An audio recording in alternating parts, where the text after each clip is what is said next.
Hello, everyone. Welcome to this week's discussion of Parshat Shemot, the first Parsha of the second book of the Torah. As we're trying new things and evolving in the way in which learning Torah, I have received some feedback, and I'm trying this based on a listener's recommendation. So if you have any other ideas, please share them with me. To learn in Chavruta, meaning a partnered learning first guest. Not only is this a person whom I've looked up to since being a basically child as the former Far West Regional U.S.-wide president, but as just one of the most incredible humans I've ever met, is also the indefatigable and indelible leader in the Palisades community, Rabbi Daniel Sher from Kehillat Israel. So Rabbi Daniel Sher, my dear, dear friend, welcome to the pod, so to speak. I could not think of a more poignant first person with whom to share some Torah learning than you, given everything going on. And so first and foremost, welcome. And I don't want to add to the litany of ways in which you've just talked about the trauma of your community, but I think it behooves all of us to just say, we're with you, we're thinking of you, and how are you? We're okay. And I'm really, really glad that I can be here with you because our relationship goes back decades, and because in these moments of that pain and trauma, finding the things that ground you and are still foundational are really, really important to that moment of rebuild. And so with just everyone who's reached out and all the kindness that's been shown to our family, and there's been so much kindness, the offer to just study some Torah, to just have the most basic piece, the simplistic core of what I do. I told a couple parents at drop off this morning, I'm going to go do a podcast. And they looked at me like, you're doing more, like just rest. And I said, I'm studying some Torah. And they went, oh yeah, no, you love that. You should go do that. Right. And there's something so grounding about that. And that's going to be utterly important as all of our families try to figure out what it means to stand on stable ground. Yeah. No, I mean, this is the format because this is the first time we're ever doing this. Like, I'm going to do a quick, brief summary of the parsha, but then also you're going to be the one that drives our conversation. But there's always such relevance to the thing that's happening in the moment with the parsha. And I don't know if this is what you're going to be talking about, so I hope I don't steal your thunder. But talk about, we're about to meet Moshe. And he goes, who am I to be the one that is leading the community in such a big ask? And so I know you didn't sign up to be the face of disaster relief in a community, but talk about the community that you get to build and lead right now. So I will say, the emeritus rabbi, the senior rabbi, Rabbi Amy Bernstein, the emeritus rabbi, Stephen Carberman, and myself all lost our really... It's a very strange thing to deal with catastrophe on this scale where everyone is sharing in that same hardest moment. And so one of the things that we did as a synagogue that I'm really proud of, and then we'll get to a little Torah, is we immediately started a fund, and people have been reaching out from all over. And what we're able to do is, whereas so many important organizations have to go through a really lengthy process to make sure that the money that gets sent out and how it gets all used, we're talking to hundreds of people a day. And when we hear about immediate need, we're able to provide it in real time. And that has been so important. And I'll be happy to share the link afterwards, rki.org/firefund. I'll send it to you. It's been a really important part of how we are seeing our roles just pivot. Wow. Beautiful, incredible. And we are all with you. So sending you lots of strength and the patience and the confidence to be able to rebuild the way the community needs to. So let's jump into some Torah. So Parshat Shemot, first parsha. We just finished up Breshit. A lot going on. This parsha, I mean, I'm reading it and going, holy, how is all of this in one parsha? But here we go. We learn about the generations who came from Yaakov, who resettled in Egypt. We learn that Joseph lived a long, healthy life. He got to meet his grandkids. He and all of his generation died. A Pharaoh rose up who knew not Joseph. There is a fear of the Jewish community. They start to enslave them. They put taskmasters over them. And then when Pharaoh gets really scared, he puts out this famous decree about killing all of the firstborn. There are two Israelite midwives who don't follow the rules. There's a young boy who is put in a reed basket, and he's floated down a river. Pharaoh's daughter finds him. He turns out to be Moses. He's raised by an Israelite wet nurse who happens to be his mom. He grows up in Pharaoh's palace. One day he goes out into the field, sees somebody oppressing the Israelites. He strikes down that Egyptian. He runs away, lives out in the desert, becomes a Midianite shepherd, marries Zipporah, and lives this like long, happy life until one day a burning bush says, Moses, you're going to be the one that goes to Pharaoh to say, let my people go. Moses says, who am I to lead the people? And when they say, who sent me, God says, you should say, like I will be what I will be, which is obviously there's a lot of translation there. Moses goes back. He's reconnected with Aaron. And then we're left with this like awesome cliffhanger where God basically says to Moses, like, the Egyptians have no idea what's coming for them. Boom. End of the first Parsha of Shemot. Rabbi Daniel Sher, what hits you? What's poignant to you in this Parsha? So I agree with you. I've always found Shemot to be too long. It should be two portions. It's like so much gets packed into it. And so when I think about Torah, one of the first things is not even just the excerpts, the Parsha itself, it's the structure. Why would our tradition give us such a long first piece of Exodus?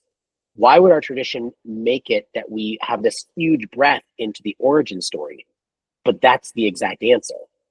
The origin story is so vital because what's going to happen next is an amazing journey of the most famous leaders and prophets and voices of the Jewish people. We have to know the origin story, and we can't know two lines and a throwaway of the origin story. We have to really understand it. And I think Shemot is one portion so that we will consume it like the origin story it needs to be for the rest of Saga of Torah, which means, oh my gosh, there are so many parts to grab onto. And as you said, Torah's relevance in our lives can be almost unsettling how connected they are to the moment. And as I read this portion, I jump into the middle of Exodus 2, which is where Moses has fled. He's in Egypt, he's in the desert. And while he's fleeing, while he's alone, while he has nothing, he stops and helps. He helps. The reason that the Midianites turn around and give Zipporah as a wife is because he stops and he shows this kindness in this moment in which he should be the victim. His core somehow shifts to, I still need to be the one who can provide help. And from that, he ends up having a wife. And from there, he has a son. And the clue there, Gershom, right, that he's named is, I am a stranger in a foreign land. Well, that's the cliffhanger I want to look at. I want to look at this notion that, A, he helps. In a moment where he had every reason to just worry about himself, he stops and helps. That immediately builds him a life that he couldn't have imagined a second before. It gives him a son, and yet even when he builds a family, that thing that is so foundational, he still has to now wrestle with, he's a stranger in a strange land. And so the question I want to ask you is, which land? Is Gershom the manifestation that he had been a stranger the whole time in Egypt? Or is Gershom the recognition that in this moment he's in a temporal space in his life? That he's still a stranger. Even though he has a wife, even though he has a kid, he's still a stranger. And I'm not sure that one answer is better than the other, but I think it will make a big difference in how we process out this portion. You know, to get way ahead of us, there's a moment where his father-in-law, Jethro, later on, is somebody who we learn fears God. So he's not Jewish in the sense that he's an Israelite, but he's somebody who recognizes the supremacy of Hashem. He validates, right? He's a validating external piece, which is so important in the world of faith today. So on that piece, just sort of taking into that knowledge, Moses, you would imagine that like around the dinner table, even when he's at his in-laws, Moses doesn't feel like an outsider ideologically. It's not like they're sitting around the table and they're going at it because Moses thinks this thing and Jethro thinks something else. So it's an interesting question of, is it ideological or like literally a stranger in a strange land? And I wonder if for Moses, part of it is, he asked this question of God, who am I? I wonder if it's also like himself, like he just hasn't found himself yet. Like, is it his own, does he need to go on his own self journey where he, for the beginning of his life, he's like, I'm an Egyptian prince, but then it's maybe I'm part of the Israelites, but maybe I'm part of this other thing, and maybe I'm a shepherd, but maybe I'm not. And now that I'm a dad, I'm like, what am I doing? He's having a midlife crisis. Maybe he's having a midlife crisis.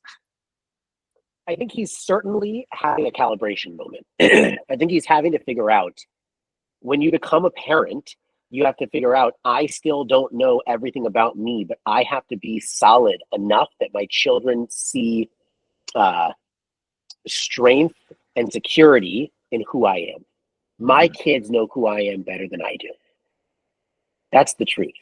If you ask my kids who I am, they will give you answers with no ums. If you ask me who I am, you are going to have longer than a 20-minute podcast, right? So there's something very real there. But I'll also say, because so much of our own personal narrative comes in, I'm using less creativity this week, because the truth is that Moses might be comfortable in his father-in-law's home. He might be comfortable still having his own persona and energy, but he's still not home. I am going to be in a temporary home. And I don't know how long it's going to be. And not just me, not only the 300 families that lost their homes, the whole community can't go home. So the Los Angeles was flooded with well over 3,000 were lost. 5,000 plus families, almost 6,000, are flooded all over Southern California to find temporary home. They're going to have moments of joy. They're going to help their children continue to grow. They're going to put food on the table, but they're not home. And they're going to be somewhat strangers in the lands they're in, even as they build.